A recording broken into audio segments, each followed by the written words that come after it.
fanaanadii sawdka iyo suurada isku darsatay ee Idil Ayruush ayaa mar kale ku soo laabatay tiyaatarka doodu ka socotay ee midnimo qaran films. Idil Ayruush oo silsilada qaybteedii 14aad ku soo laabatay ayaa xaqiiqdii ay silsiladu xambaarsanayd soo wada xooris oo xininyaalihii ragga ahaa xididada u rujisay. Ayruush oo luuqdeedii Ilaahay hibada u siiyay waxa uu sheegtay kii ragga ahaa ayaa tiri ninka gabadh milgalay intuu barnaamijkan ku maxaabsaday meediyaha dhigo meyti laga sabriyo iska noqo marxuun. Erayadan miisaanka leeyahay dhagihiina soo gaadhay waxa qalinka u qaatay abwaanka abqariga aqoonyahanka reejigjiga ee Cabdiqadar Miir oo hiil adag u kala xawilay muusigu waa Maxamed Yare laxanku waa Anwar Tooti waa soo saartii midnimo qaran films iyo shaclaayo idin leh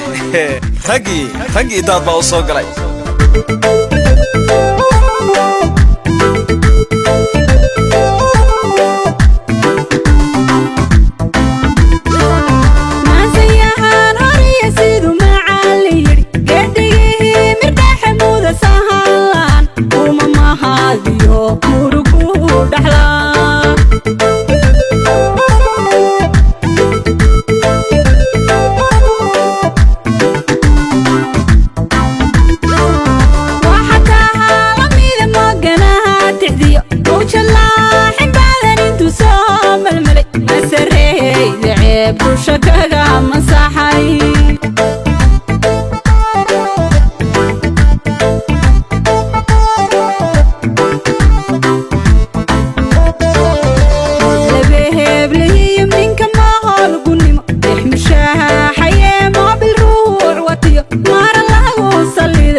dhigo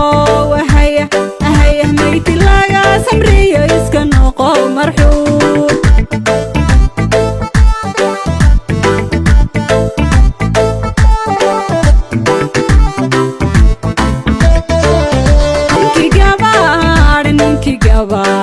ninka gabar milgale intu baro mashkixiin ahaya ahaya kumaxaab sade midhiyaha dhigo